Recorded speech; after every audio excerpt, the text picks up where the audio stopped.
Humiliating error. A police detective who was promoted to the rank of sergeant, then had it rescinded a day later, is fighting to get back her promotion.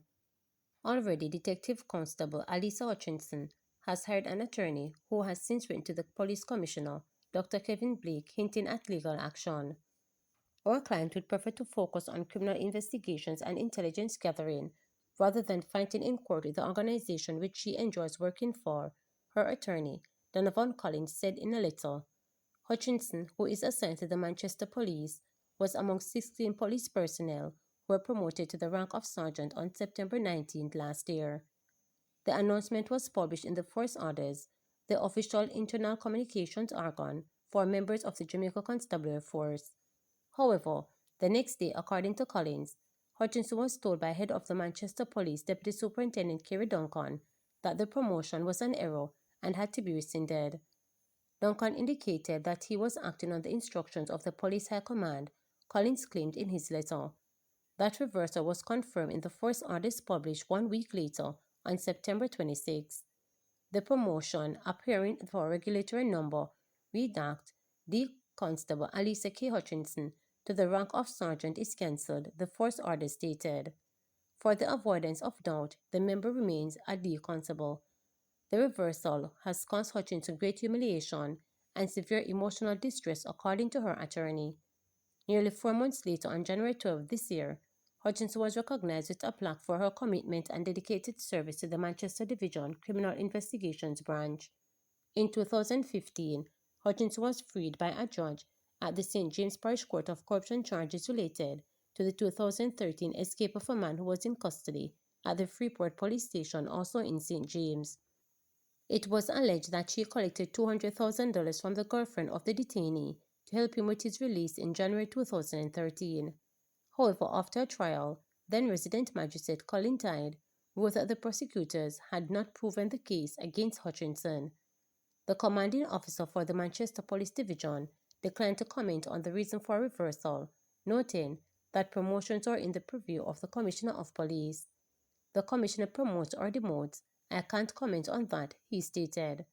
But Collins believes his client is being victimized because of allegations which he said were tested and dismissed by a court. He said this would be a breach of constitutional and other laws. He cited Section 16(5) of the Constitution, which indicates that every person charged with a criminal offense shall be presumed innocent until they are found guilty.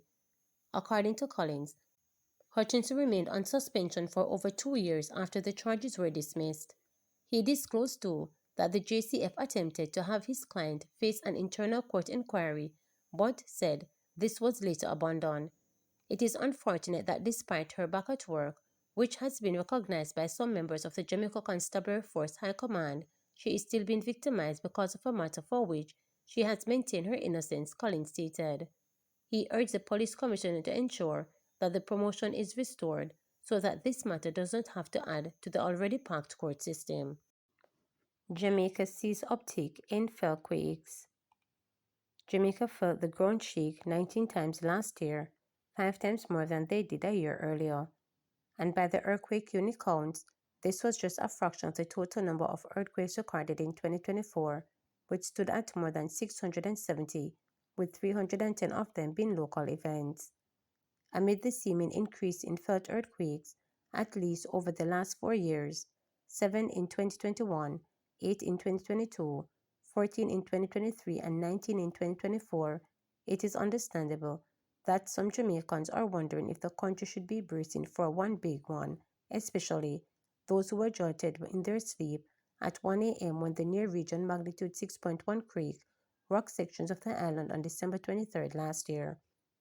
But research fellow and head of the earthquake unit, Kevin Tanko, told reporters that though for decades it has been touted in the scientific community that the Caribbean country is, in fact, due to a big earthquake, there is no way of pinpointing when it will occur. Globally, the science has not got the stage at which it's been able to predict. You have probably isolated studies which may look at certain elements, but it is very difficult to make that relationship to pick a trend or pick some trigger, he said, adding that most things are done post-analysis.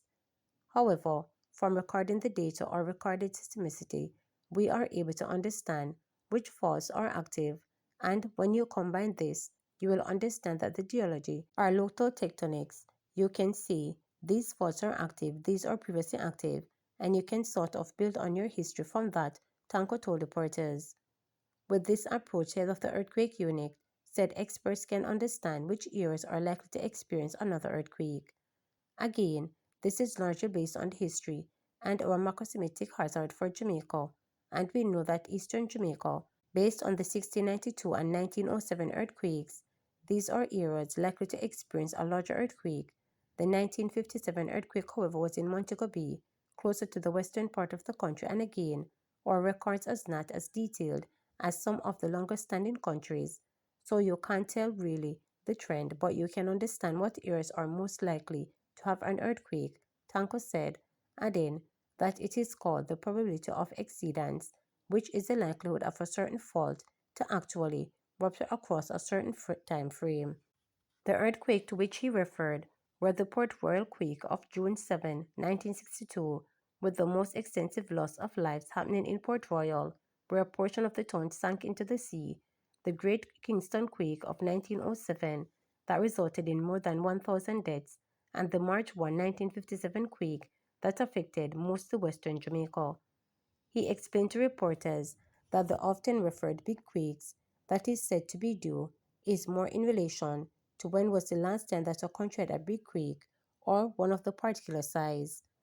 We know it's over 100 years since 1907 that an earthquake of that magnitude occurred locally for us, so it's based on that premise and not necessarily based on any additional sort of solid data. But globally, we've seen that seismic events reoccurred, and it's just a matter of pinpointing the time. It's not something we can currently do with the science and technology available, Tanka added. However, since Jamaica is located in an active seismic zone, people's concerns are not unfounded. It is common in the Northern Caribbean, not just in Jamaica, because of that location between the North American plate, the Caribbean plate. A lot of those plates are moving, and because of those movements, that is what generates earthquakes. So it is something that, yes, we have to be concerned with because we live in an active era, and historically, we have had incidents where there have been significant damage: 1692, 1907, 1957. These are all earthquakes of significance, the head of the earthquake unit explained, reiterating that the country cannot predict what will happen when or if Jamaica will experience more earthquakes or fewer earthquakes each year. Tanka urged caution. The figures that we see in previous years is a combination of factors that would contribute to those figures. One of it is being increased capacity for Jamaica to record seismic activities, he said, adding that the earthquake unit has significantly improved its capacity and its coverage across the island, and the team continues to build out the seismic network, particularly for detecting smaller earthquakes. Remember to subscribe, like, share, and click the notification bell for daily updates.